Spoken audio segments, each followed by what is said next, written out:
नमस्कार दोस्तों, मध्य प्रदेश वेदर पर आप सभी भाइयों का स्वागत है। मेरा नाम है अरविंद धामा। आप ये वीडियो देख रहे हैं यूट्यूब चैनल और फेसबुक पेज पर। देखिए दोस्तों, मध्य प्रदेश के उत्तरी भागों पर कई इलाकों पर भारी बारिश की गतिविधियां जो है देखने को मिल रही है, लेकिन जो मध्य से दक्षिणी भाग है वहां पर कुछ ही इलाकों पर बारिश की गतिविधियां हो रही हैं।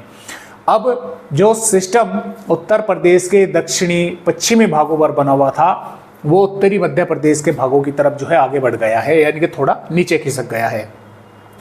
इसके नीचे खिसकते ही जो मानसून की ट्रफ उत्तर प्रदेश के मध्य भागों से होकर गुजर रही थी वो भी मध्य प्रदेश के ऊपर ही पहुंच गई है, यानी कि उत्तरी भागों पर।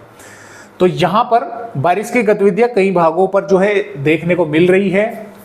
बंगाल की खाड़ी पर जो सिस्टम बना हुआ था, मैंने आपको पहले बताया था कि ये ताकतवर होगा, वो हो गया है, लो प्रेशर एरिया बन चुका है। जो गुजरात राजस्थान के भागों पर सिस्टम था वो बाहर निकल चुका है, कमजोर पड़ गया है। अब जो अरब सागर से मॉइस्चर आ रहा है वो मध्य प्रदेश के भागों पर होकर पहुंच रहा है और इधर बंगाल की खाड़ी का भी पहुंच रहा है। मानसून की ट्रफ भी मध्य प्रदेश के भागों से होकर गुजर रही है, तो जिसके कारण आने वाली 24 अगस्त में मध्य प्रदेश के कई जिलों पर जोरदार बारिश होने की संभावना उत्तरी भागों पर रहेगी। मध्य से दक्षिणी भागों पर भी बादल रहेंगे, क्योंकि मॉइस्चर जैसा कि आप देख पा रहे हैं लगातार मध्य प्रदेश के भागों पर पहुंच रहा है, तो बादल बनेंगे। कुछ भागों पर बारिश होने की संभावनाएं वहां पर भी रहेगी। अब जो बंगाल की खाड़ी का सिस्टम है, जो लो प्रेशर एरिया बना हुआ है, इसको काफी समय लगेगा अभी मध्य प्रदेश के भागों से होकर गुजरने में, लेकिन ये जल्द ही अब राजस्थान के भागों से होकर बाहर निकलेगा। और मैं आप सभी भाइयों को यहाँ पर थोड़ा दिखलाना भी चाहूँगा कि किस तरह से देखिए मौसमी सिस्टम अभी बने हुए हैं। देखिए ये जो मानसूनी ट्रफ थी कल इस तरह से उत्तर प्रदेश के भागों से होकर गुजर रही थी, लेकिन ये उत्तरी मध्य प्रदेश के भागों पर पहुंच गई है। सर्कुलेशन इस समय उत्तरी मध्य प्रदेश के भागों पर है। यहाँ पर बंगाल की खाड़ी पर बन चुका है लो प्रेशर एरिया, तो ये इस तरह से होता हुआ राजस्थान के भागों की तरफ आगे निकलेगा और ये इसको समय लगेगा। ये इस तरह से होता हुआ मध्य प्रदेश के भागों से होकर आगे बढ़ेगा। तो फिलहाल जो बारिश का जोर है वो मध्य प्रदेश के इन भागों पर यहाँ पर जो है वो देखने को मिलेगा। उत्तरी भागों पर कई इलाकों पर जोरदार बारिश होने की संभावनाएं या भारी बारिश जैसी गतिविधियां आने वाली यहाँ पर 24 अगस्त में मध्य प्रदेश के भागों पर होने की संभावनाएं हैं। तो जैसा कि आप यहाँ पर देख पा रहे हैं, मुरैना, भिंड, ग्वालियर, श्योपुर, शिवपुरी, दतिया, गुना, राजगढ़, आगर मालवा, नीमच, मंदसौर, रतलाम के भागों पर मध्यम दर्जे की बारिश या मध्यम से तेज या कुछ इलाकों पर भारी बारिश होने की संभावनाएं हैं।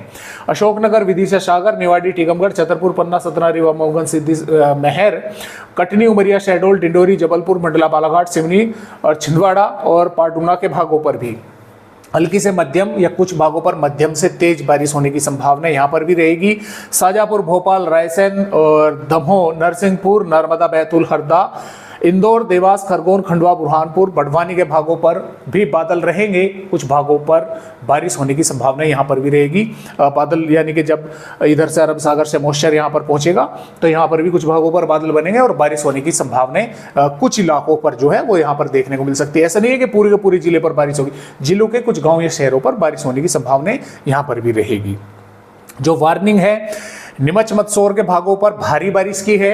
श्योपुर, मुरैना, ग्वालियर और शिवपुरी, गुना, राजगढ़, आगर मालवा, झाबुआ, अलीराजपुर, रतलाम के भागों पर भी कुछ स्थानों पर भारी बारिश की चेतावनी है।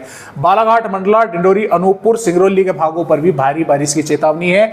और जो हवाएं हैं नीमच, मंदसौर से लगाकर मुरैना, ग्वालियर, भिंड, दतिया, शिवपुरी, श्योपुर, गुना, अशोकनगर, विदिशा, रायसेन, नर्मदापुर, बैतूल, हरदा, सीहोर और भोपाल, शाजापुर, देवास, खंडवा, खरगोन, बढ़वानी, धार, उज्जैन, आगर मालवा के भागों पर 30 से 40 किलोमीटर प्रति घंटा या गस्त में कुछ झोंके 50 किलोमीटर प्रति घंटा तक जो है पहुंच सकते हैं। इन भागों पर हवाओं की रफ्तार यानी कि काफी तेज रहेगी। पूर्वी मध्य प्रदेश पर कोई चेतावनी हवाओं की फिलहाल नहीं है। तो इस तरह से बारिश होने की संभावना है मध्य प्रदेश के भागों पर बनी हुई है आने वाली यहाँ पर 24 अगस्त में और 25 अगस्त में भी देखिए मध्य प्रदेश के भागों पर सिस्टम यहाँ के आसपास रहेगा, तो इन भागों पर जोरदार बारिश होने की संभावना रहेगी। और इधर से जैसे ये सिस्टम ताकतवर हुआ, इसका मॉइस्चर मध्य प्रदेश के भागों पर पहुंचेगा, तो इन भागों पर कई इलाकों पर जोरदार बारिश होगी। और भोपाल, विदिशा, बालाघाट, जबलपुर, नरसिंहपुर, उज्जैन, धार, इंदौर यानी कि बारिश होने की संभावना कई भागों पर बनी रहेगी। आने वाले समय में मध्य प्रदेश के ज्यादातर भागों पर ही ये सिस्टम जब होकर गुजरेगा, ज्यादातर भागों पर जोरदार बारिश कर जब ये आगे पहुंचेगा। तो फिलहाल इस तरह से अपडेट है। 26 अगस्त में भी मध्य प्रदेश के कई भागों पर बारिश होने की संभावना है, 27 अगस्त में भी, 28 अगस्त में भी, 29 अगस्त में भी और 30 अगस्त में पूर्वी मध्य प्रदेश के भागों पर जोरदार बारिश होने की संभावनाएं नजर आ रही है। तो फिलहाल मध्य प्रदेश भाइयों को बस इतनी ही जानकारी एक नए अपडेट के साथ फिर मिलेंगे, तब तक के लिए नमस्कार।